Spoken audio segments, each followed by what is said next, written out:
Sebuah ruang sidang di Kupang menjadi saksi bagaimana kebenaran akhirnya menembus dinding yang selama ini tertutup rapat. Kasus kematian Prada Laki Namo, prajurit muda yang meregang nyawa setelah disiksa seniornya, kini kembali mengguncang pengadilan militer. Dari kesaksian yang penuh air mata, hingga pengakuan yang mengerikan, tentang luka yang disiram cabai, garam, dan minyak tawon. Inilah kisah nyata dari balik barak, tentang ketakutan, keberanian, dan perjuangan mencari keadilan di tubuh militer. Selamat datang dan kembali lagi di channel Bicara Saja. Mari kita lanjut lagi ceritanya. Rabu siang, 5 November 2025. Matahari Kupang menyorot tajam ke halaman Pengadilan Militer 315, tempat di mana kasus kematian tragis Prada Laki Namo kembali disidangkan. Dari luar, bangunan itu tampak megah dan kokoh dengan tembok putih dan bendera merah putih yang berkibar lemah di halaman depan. Namun di dalam, udara terasa sesak, bukan karena panas, tapi karena ketegangan yang menyelimuti semua yang hadir. Di deretan kursi belakang, tampak seorang wanita parubaya menggenggam foto seorang pemuda berseragam militer. Wajahnya pucat, matanya sembab. Dialah Maria Namo, ibu dari almarhum Prada Laki. Sejak pagi ia sudah menunggu, berharap kali ini ada kebenaran yang keluar dari ruang sidang yang telah terlalu sering menyembunyikan air mata. Pukul 10.15, majelis hakim memasuki ruangan. Semua berdiri. Di meja sebelah kanan duduk jaksa militer, wajahnya dingin, berhadapan dengan barisan terdakwa yang duduk menunduk, termasuk Pratu Petrus Nong Brian Semi, sosok yang sejak awal disebut-sebut sebagai otak di balik penyiksaan tersebut. Sidang dibuka kembali, ujar Hakim Ketua, Letkol Chandra Wirawan, dengan suara berat. Agenda hari ini, pemeriksaan saksi ke-11, Prada Jemi Junius Langga. Begitu namanya dipanggil, seorang pria muda dengan rambut cepak dan seragam kusam melangkah maju. Tubuhnya sedikit gemetar, tapi matanya tajam. Ia berdiri di depan majelis dan mengangkat tangan kanan. Saya bersumpah akan berkata jujur, katanya pelan. Suaranya serak, seperti ada sesuatu yang menahan di tenggorokan. Suasana hening beberapa detik, lalu hakim mempersilakan duduk. Baik, Prada Jemi, kata hakim. Kamu adalah rekan satu barak korban Prada Laki dan Prada Richard Bulan. Ceritakan kepada pengadilan, apa yang sebenarnya terjadi malam itu. Jemi menelan ludah.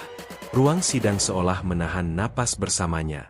Itu terjadi tanggal 29 Maret, malam hari, sekitar jam 9, ujarnya pelan. Kami semua baru selesai latihan. Prada Laki dan Prada Richard datang terlambat. Waktu itu senior kami, Pratu Petrus Nong Brian Semi, marah besar. Ia berhenti sebentar, menatap ke arah meja terdakwa. Petrus duduk diam, ekspresinya datar, tapi rahangnya mengeras. Dia menyuruh kami semua berkumpul di barak belakang. Laki dan Richard disuruh push up di lantai semen sambil disiram air. Saya pikir cuma hukuman biasa, tapi ternyata tidak berhenti di situ. Hakim mencatat, sementara jaksa mencondongkan badan. Lanjutkan, katanya. Pratu Petrus ambil tali nilon, mulai memukul punggung mereka. Laki sampai jatuh. Richard juga. Tapi dia terus disuruh berdiri, disiram lagi. Lalu Petrus panggil saya. Jemi menarik napas panjang. Dia bilang, Jemi, pergi ambil cabai rawit, garam, sama minyak tawon. Campur jadi satu. Ruangan langsung riuh pelan. Beberapa penonton saling berbisik. Hakim mengetuk palu 3 kali, memerintahkan tenang. Apakah kamu mengerti untuk apa bahan-bahan itu? Tanya hakim. Jemi menunduk. Saya tahu, Yang Mulia. Dia mau saya oleskan ke luka mereka. Tapi saya tidak berani menolak. Saya takut. Ia melanjutkan dengan suara bergetar. Saya campur bahan itu di mangkuk. Waktu saya oleskan ke punggung Laki, dia langsung menjerit. Dia teriak minta ampun.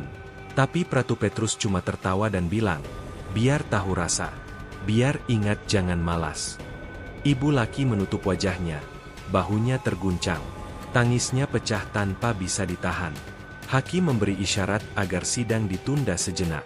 Suasana di ruangan benar-benar menegang. Bahkan sebagian anggota militer yang hadir menunduk, menahan emosi antara malu dan marah. Ketika sidang dilanjutkan, Jemi kembali diminta memperjelas perannya. Saya hanya melakukan apa yang diperintahkan, Yang Mulia, ujarnya lirih. Tapi waktu itu saya lihat Laki sudah tidak kuat. Tubuhnya gemetar. Dia sempat muntah darah. Lalu apa yang terjadi setelah itu? Malam itu juga dia pingsan. Kami bawa ke ruang belakang. Tapi tidak ada yang berani lapor. Senior bilang, kalau bocor, kalian semua tanggung akibatnya. Kalimat itu menggema di ruang sidang.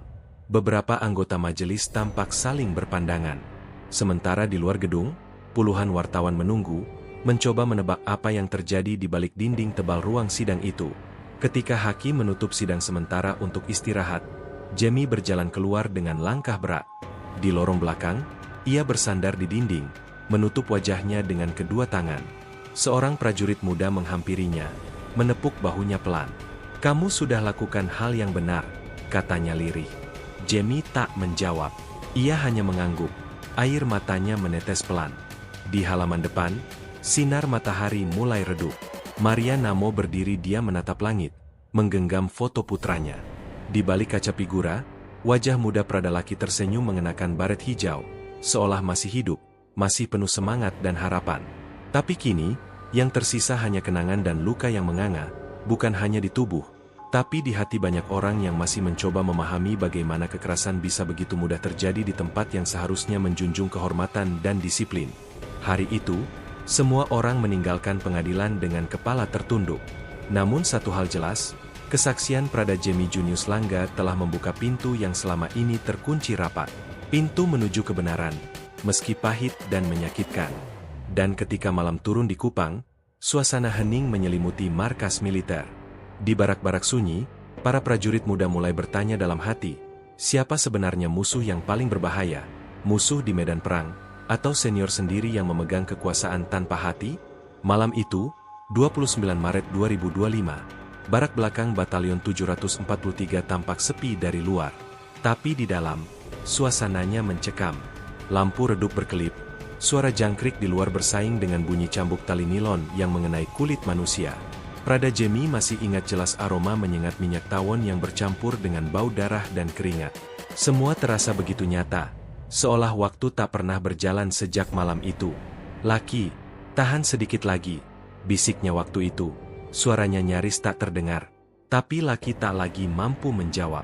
Tubuhnya menggigil, wajahnya memucat. Di lantai, Prada Richard Bulan juga tergeletak dengan luka di punggung, berusaha menarik napas di antara rasa sakit.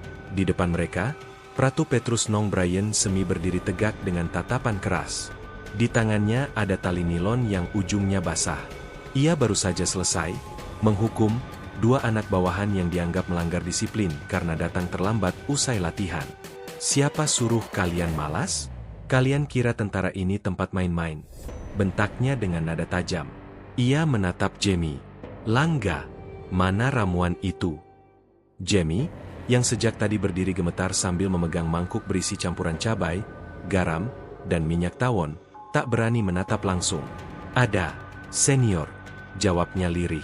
Petrus menyeringai tipis. "Sekarang oleskan di luka mereka, biar tahu rasanya melawan perintah."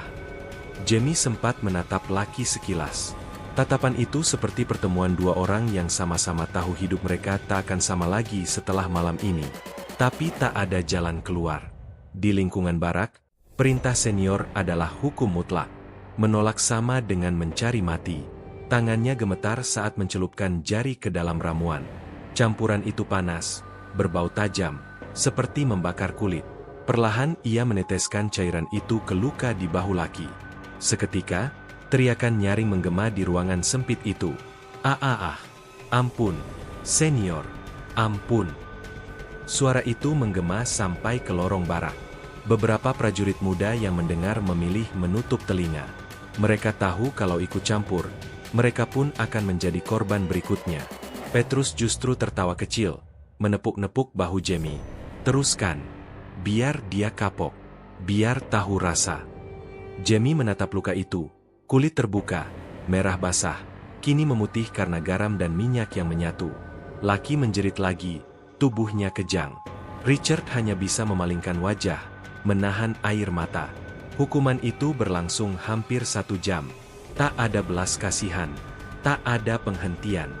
Hanya suara perintah dan jeritan yang makin lemah. Hingga akhirnya laki tak lagi bersuara. Tubuhnya jatuh lemas ke lantai. "Bangunkan dia," bentak Petrus. Salah satu senior lain menendang tubuh laki, tapi tak ada reaksi. Nafasnya pelan, hampir tak terdengar. "Bawa ke belakang, suruh istirahat. Besok pagi latihan tetap jalan," kata Petrus lagi, sebelum keluar meninggalkan ruangan. Jamie hanya bisa memandangi tubuh laki yang terkulai. Dalam hati ia tahu, sesuatu yang buruk baru saja terjadi. Tapi malam itu, tak seorang pun berani melapor. Semua takut. Di dunia mereka, diam berarti selamat. Keesokan paginya, suasana barak berbeda. Udara terasa berat. Laki masih terbaring di kasur tipis di pojok ruangan. Matanya terpejam, bibirnya kering. Richard duduk di sebelahnya, menggenggam tangan sahabatnya dengan wajah cemas. "Dia panas sekali," bisik Richard. Jamie memegang dahi laki. Betul, panasnya seperti api. Tubuhnya menggigil. Luka-lukanya mulai bernanah, mengeluarkan bau aneh. Mereka berdua memutuskan untuk diam-diam membawa laki ke ruang medis kecil di ujung kompleks. Namun di sana, seorang bintara jaga menolak. "Tidak ada izin dari atasan. Tidak bisa," katanya datar. Tapi dia kritis. "Pak, urus besok. Sekarang jam istirahat. Kalau kalian ribut, saya laporkan."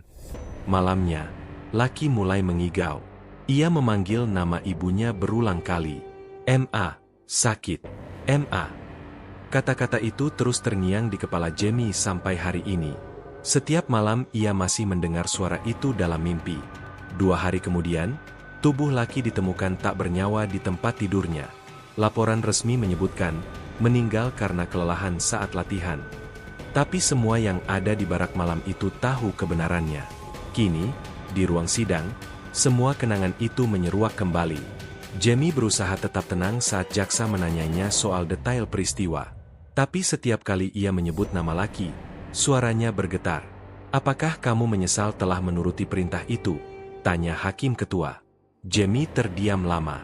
"Setiap hari, Yang Mulia," katanya akhirnya. "Saya lihat wajahnya dalam tidur saya. Saya dengar suaranya. Tapi waktu itu, saya cuma takut. Saya pikir kalau saya menolak, saya juga akan disiksa." Maria Namo menunduk. Air matanya mengalir pelan. Ia tidak menatap marah, tidak juga benci. Hanya sedih. Seolah hatinya sudah terlalu lelah untuk membenci siapapun. Sementara di kursi terdakwa, Pratu Petrus duduk membeku. Wajahnya dingin, tapi matanya tak bisa berbohong. Ada sesuatu di sana, entah penyesalan, atau sekadar kesadaran bahwa rahasia yang ia kira akan terkubur selamanya, kini sudah terkuak di depan publik. Hakim menutup berkas dan menatap ruangan yang senyap. "Sidang akan dilanjutkan minggu depan dengan pemanggilan saksi ahli forensik," katanya. Di luar gedung, langit Kupang mulai gelap. Angin sore membawa aroma laut dari kejauhan. Jamie berdiri di tangga pengadilan, menatap ke langit. Ia tahu, setelah semua ini, hidupnya tak akan sama lagi. Tapi di balik rasa takut, ada sedikit kelegaan. Karena akhirnya, kebenaran mulai berbicara, meski harus lewat air mata dan darah sahabatnya sendiri. Seminggu setelah kesaksian Prada Jamie mengguncang ruang sidang, suasana di pengadilan militer 315 Kupang tetap tegang. Kali ini, giliran saksi ahli forensik yang dipanggil. Di luar gedung, puluhan wartawan berkerumun, memegang kamera dan mikrofon, menanti perkembangan terbaru dari kasus yang kini menjadi perhatian nasional. Semenjak pengakuan Jamie tentang campuran cabai, garam, dan minyak tawon yang dioleskan ke luka Prada laki, media-media besar di Jakarta ikut menyorotnya. Tajuk berita di layar televisi bertuliskan, "Dugaan penyiksaan brutal di barak militer Kupang. Luka Prada laki diduga sengaja dibakar." Hakim Letkol Chandra membuka sidang pukul 9.30 tepat. Di meja saksi duduk seorang pria berjas putih dengan wajah tenang, Kolonel Dr. Ferdinand Talo, Kepala Forensik Rumah Sakit Tentara Wira Sakti Kupang. Ia membawa map tebal berisi laporan visum, disegel dan ditandatangani oleh tim ahli. "Dr. Ferdinand," tanya hakim ketua, "tolong jelaskan hasil pemeriksaan medis terhadap almarhum Prada Laki Namo." Dokter itu membuka map, lalu menatap ke arah majelis. "Yang Mulia, berdasarkan hasil pemeriksaan, Tubuh korban menunjukkan banyak luka akibat benda tumpul, luka lecet akibat gesekan keras, serta luka bakar kimiawi pada beberapa bagian tubuh. Suara gemuruh kecil terdengar dari bangku penonton. Jaksa militer segera menimpali, apakah luka bakar kimiawi itu sesuai dengan paparan bahan seperti cabai, garam, dan minyak tawon? Dokter mengangguk pelan. Bisa dipastikan, kombinasi zat tersebut menimbulkan efek panas menyengat dan iritasi berat. Kami menemukan lapisan epidermis kulit korban rusak, jaringan bawahnya mengalami infeksi akut.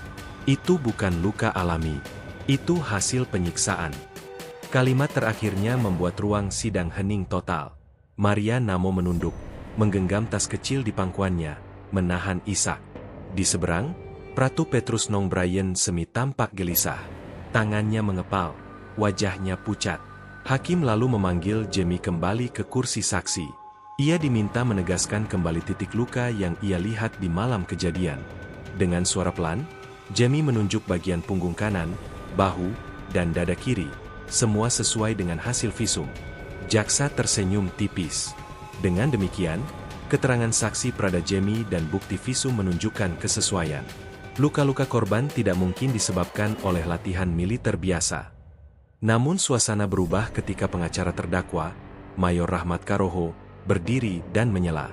"Yang mulia," katanya lantang, "kami keberatan. Tidak ada bukti bahwa perintah penyiksaan itu datang dari klien kami. Semua hanya berdasarkan pengakuan sepihak saksi yang mengaku takut."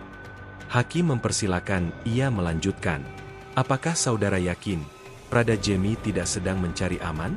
Bukankah ia juga bagian dari tindakan itu?" Ruangan mulai berbisik-bisik lagi. Jamie menunduk. Matanya mulai basah. "Saya tidak mencari aman, Pak. Saya cuma ingin kebenaran keluar. Saya tahu saya salah, tapi saya tidak sanggup lagi memendam." Hakim mengetuk palu 3 kali. "Cukup." Saksi telah menjawab. Usai sidang, wartawan mengejar Jamie di halaman pengadilan. Lampu kamera menyala, mikrofon diarahkan ke wajahnya. "Prada Jamie, apakah Anda merasa terancam setelah memberi kesaksian?" tanya seorang reporter. Jamie hanya menjawab singkat, "Saya takut, tapi lebih takut kalau kebenaran tidak diungkap." Sementara itu, di tempat berbeda, penyidik militer berpangkat letkol mulai membuka berkas-berkas lama yang selama ini disimpan rapat. Ternyata, bukan hanya Prada laki yang pernah mengalami kekerasan di barak itu. Setidaknya ada 3 prajurit muda lain yang pernah dirawat karena luka serupa, tapi kasus mereka tak pernah dilaporkan ke pengadilan. Di ruangan sempit dengan lampu neon redup, penyidik itu menatap foto-foto luka korban satu persatu. "Ini bukan disiplin," gumamnya, "ini penyiksaan sistematis." Ia kemudian menghubungi Jakarta, meminta izin Komando Pusat untuk melakukan pemeriksaan internal terhadap beberapa senior lain yang disebut-sebut dalam kesaksian Jamie. Desakan publik membuat pimpinan militer tak lagi bisa diam. Sore harinya, Maria Namo keluar dari pengadilan dengan langkah pelan.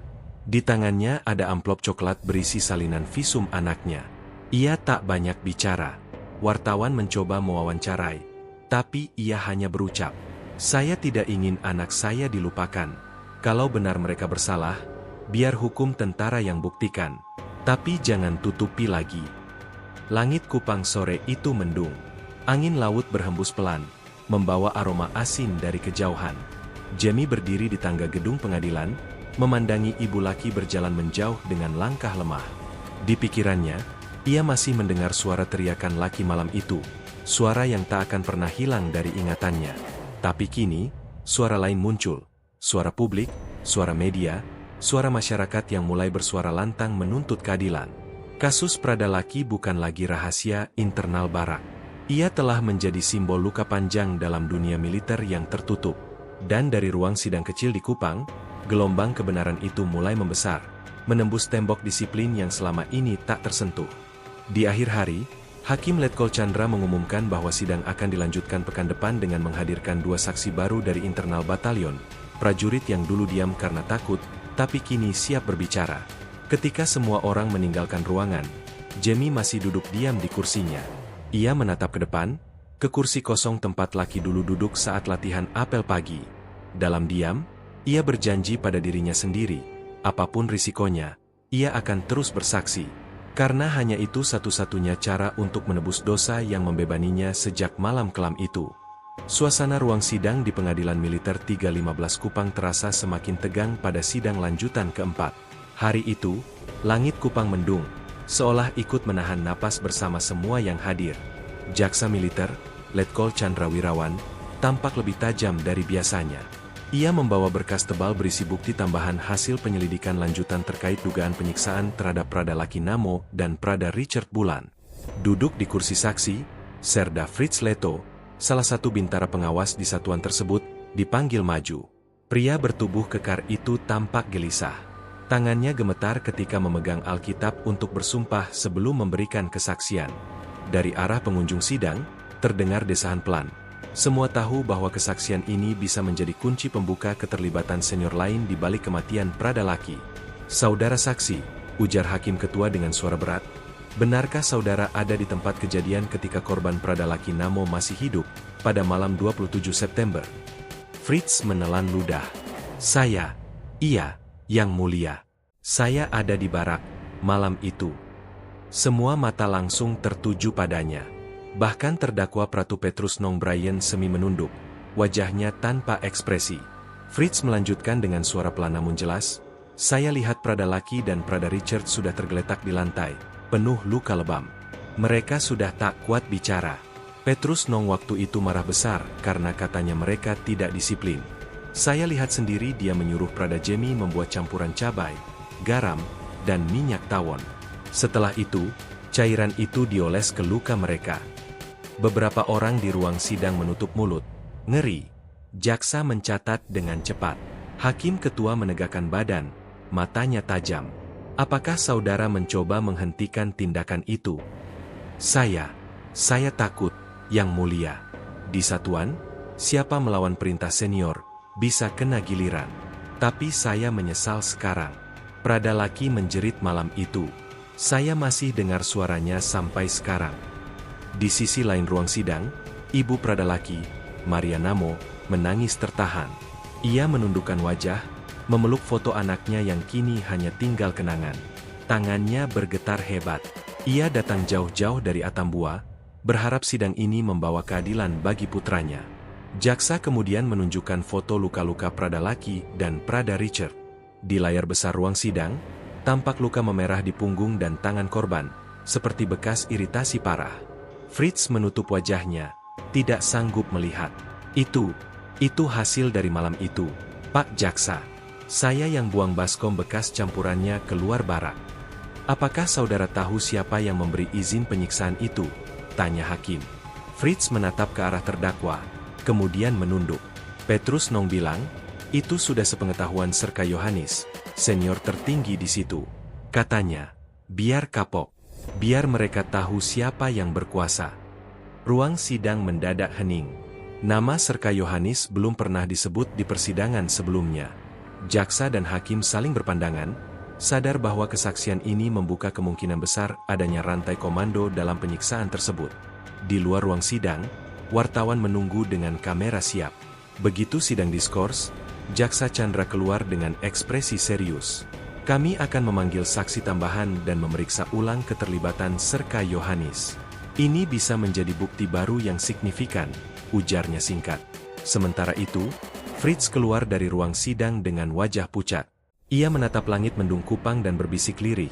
Maafkan saya, Laki, saya baru berani bicara sekarang. Beberapa rekan prajurit yang dulu satu barak dengannya menghindar. Ada yang menunduk, ada yang menatap tajam, seolah menyalahkannya karena membuka aib satuan. Namun bagi Fritz, keheningan yang ia rasakan malam itu di barak lebih menyakitkan daripada tatapan mereka. Malam sebelumnya, ia tidak bisa tidur. Dalam mimpinya, ia melihat Prada Laki berdiri di depan barak, tubuhnya penuh luka, memandangnya dengan tatapan kosong. Kenapa baru sekarang kau bicara, Fritz? Suara itu menggema di kepalanya. Ia terbangun dengan keringat dingin.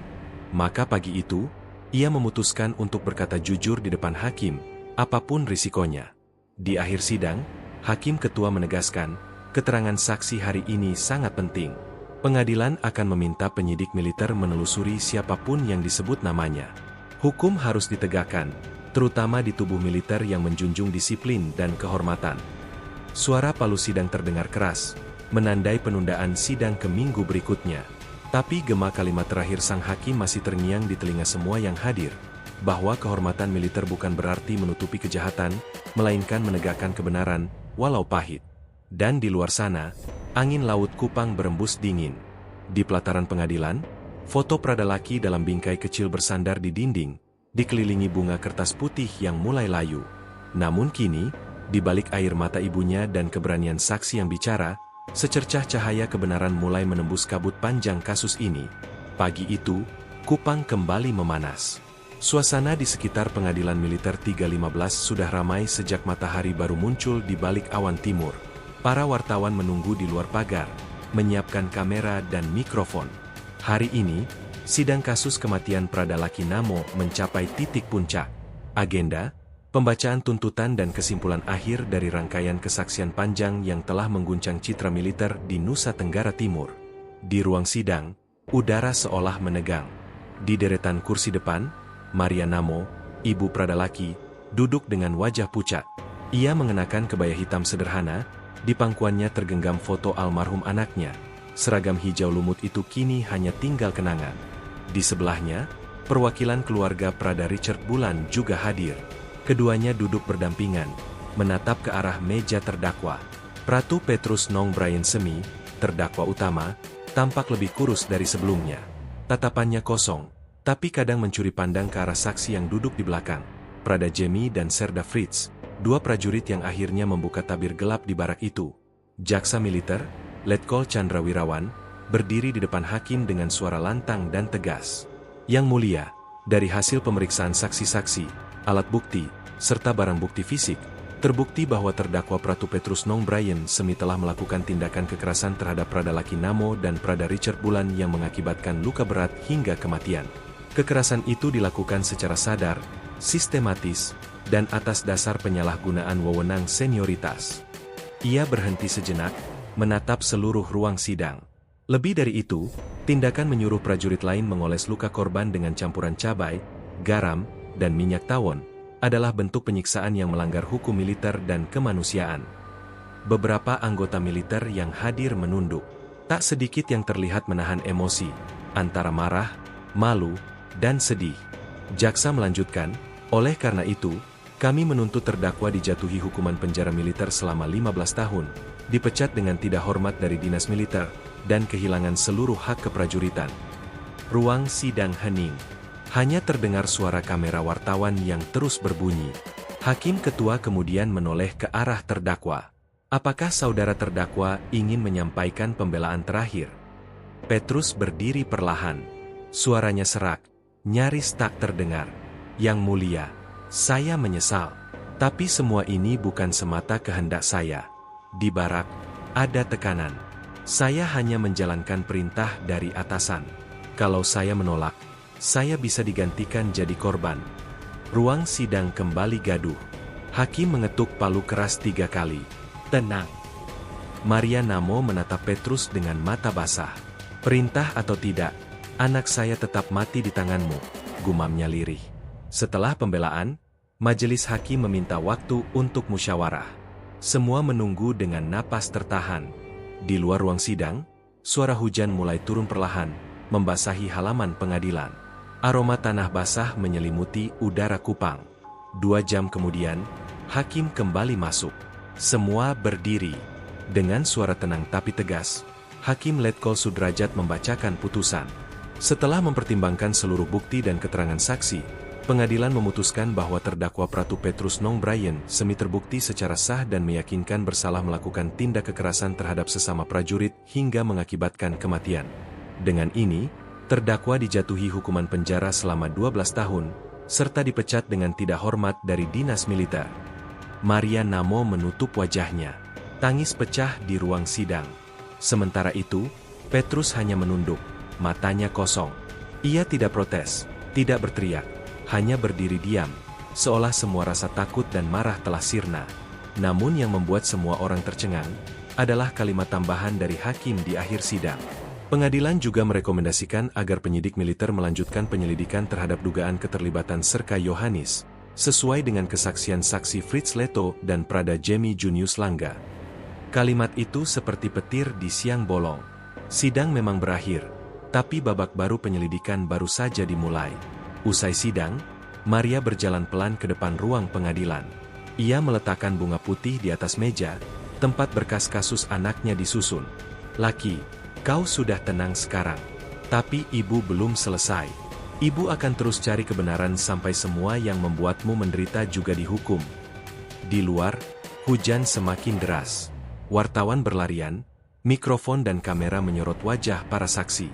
Prada Jamie berdiri di bawah payung. Wajahnya tenang tapi matanya berkaca. "Saya tahu apa yang saya lakukan mungkin akan membuat saya dijauhi teman-teman barak," katanya kepada wartawan. "Tapi saya tidak bisa lagi hidup dengan rasa bersalah." Sementara itu, Letkol Chandra berbicara singkat kepada media, "Putusan hari ini adalah langkah awal. Tapi keadilan bagi Prada Laki belum selesai. Kami akan pastikan siapapun yang terlibat akan menghadapi konsekuensi hukum, tak peduli pangkatnya." Sore menjelang. Di bawah langit Kelabu Kupang, foto Prada Laki dibawa keluar oleh ibunya. Dipeluk erat seperti dulu ia memeluk anaknya ketika baru lulus pendidikan militer. Di matanya, masih tersisa luka, tapi juga ada secercah ketenangan, karena kebenaran, walau datang terlambat, akhirnya mulai menemukan jalannya. Di kejauhan, suara sirine mobil dinas terdengar sayup, membawa Petrus Nong menuju tahanan militer. Sedangkan di hati semua yang hadir, satu hal kini pasti. Kisah tentang Prada Laki Namo bukan lagi sekadar berita. Ia telah menjadi simbol peringatan keras, bahwa kekerasan di tubuh militer tak boleh lagi ditutup dengan seragam atau pangkat.